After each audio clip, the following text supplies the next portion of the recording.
Всем добрый день, это компания Vinteo, меня зовут Руслан, и сегодня у нас на канале речь пойдет о новом функционале компании Vinteo технологии Multitenant. Что такое Multitenant? Это по факту отдельная сущность, которая нужна для разделения диапазонов работы пользователей сервера ВКС. Другими словами, с помощью мультитенанта можно как бы разделить сервер на несколько кластеров, на несколько зон, и у каждой зоны будет свой администратор, который не будет иметь доступ к другим зонам или кластерам этого сервера, а будет ограничен только тем диапазоном, который ему выделит главный администратор сервера. Мультитенант может использоваться, например, когда на одном сервере работают несколько разных организаций, либо если это крупная организация со сложной структурой, то заказчик хочет, чтобы у каждого отдела был свой администратор, свои конференции, свои абоненты, и они никак бы не могли пересекаться с другими. В частности, для решения вот таких задач и может использоваться мультитенант. Итак, давайте попробуем сделать наш тенант. Щелкаем по вкладке мультитенант. В системе. Один у нас уже есть. Давайте сделаем еще один. Щелкаем «Добавить». И в выпадающем окне заполняем параметры. Давайте как-нибудь назовем наш тенант. Например, Марк. Префикс номеров. Это один из уникальных идентификаторов тенанта. То есть в нашем существующем тенанте есть префикс 3. Который уже существует, значит мы его использовать не можем. Давайте выберем что-нибудь другое, например 2. Либо можно вообще оставить без префикса. То есть зачем нужен префикс? Этот префикс автоматически подставляется и выбранному диапазону абонентов, и выбранному диапазону номеров конференций. То есть изначально диапазон был от 100 до 999, конференция от 1000 до 1999, и префикс 2 автоматически подставился и туда, и туда. Точно так же он подставился уже существующий тенант. Вот мы видим, что префикс 3 подставляется к диапазону номеров абонентов и к диапазону номеров конференций. Возвращаемся к нашему еще не созданному тенанту. Если мы попытаемся поставить префикс 3, и, например, сохранить, то система сама подскажет нам, что такой префикс уже используется, и нам нужно будет выбрать что-нибудь другое. Далее ниже можно указать дополнительные параметры для этого тенанта. Здесь можно разрешить или не разрешать веб-трансляции, разрешить настройки аудиоканалов или не разрешать, и также разрешить или не разрешить запись конференции.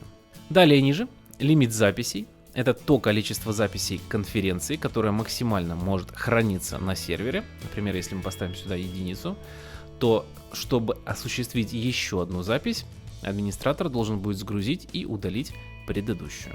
Если мы здесь ничего не поставим, количество записей будет без лимита. Ограничение по лицензиям. То есть, какое количество лицензий от общего числа лицензий на сервере будет закреплено за этим тенантом.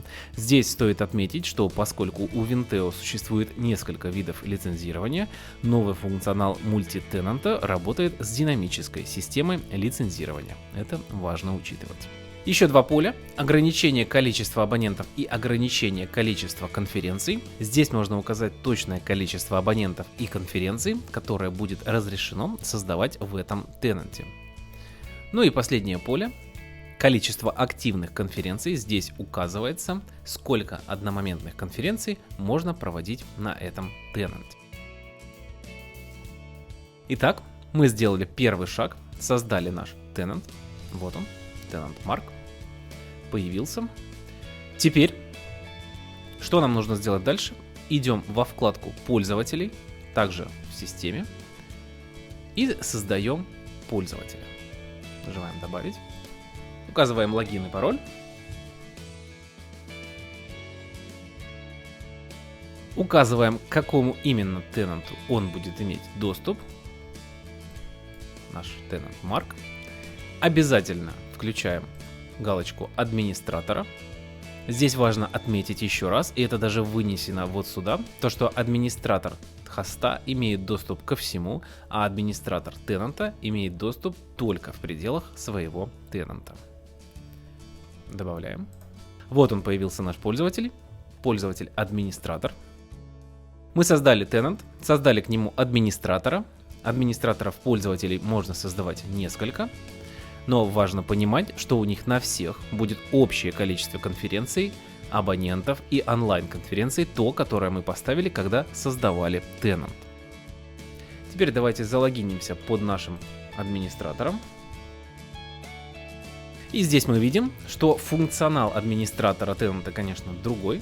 Но вот, например, в плане добавления абонентов он практически не изменился. Единственное, что здесь мы видим, что исчез ползунок «Отобразить в адресной книге». Его там нет, поскольку всех абонентов, которые будут создаваться в этом тенанте, уже автоматически отобразит в адресной книге. Кстати, вспоминаем начало видео. В этом тенанте мы указывали префикс 2. Если мы отсюда все удалим и начнем печатать, наш префикс дописывается автоматически, что практически нивелирует возможность пересечения номеров. Давайте создадим какого-нибудь нашего абонента. Вот он, наш абонент, появился. Еще одна немаловажная деталь. У пользователя-администратора есть доступ только к тем функциям, которые мы назначили ему при создании тенанта. То есть, возвращаясь к началу, мы включили аудиоканалы. Мы включили запись и включили веб-трансляцию.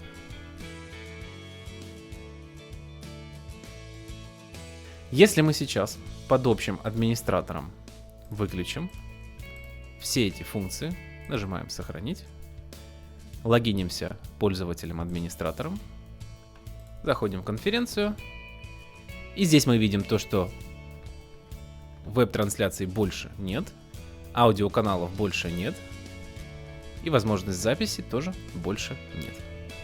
Ну и последнее, на чем хотелось бы сегодня остановиться, это адресная книга. Заходим в адресную книгу, вот он наш тенант, вот абонент, которого мы создали. Ему создается профиль доступа, и в этом профиле все, кто будут создаваться в этом тенанте, будут изначально со включенной видимостью. Отмечу, что это мы видим функционал администратора хоста. Пользователь-администратор адресную книгу не увидит. То есть создал, например, администратор пользователей 5 абонентов, и все эти 5 абонентов будут видеть друг друга. Но для того, чтобы эти абоненты увидели других людей, Venteo Desktop, например, им должен включить видимость главный администратор хоста. Друзья, и на этом пока все. Спасибо за внимание, подписывайтесь и оставайтесь на связи с Venteo.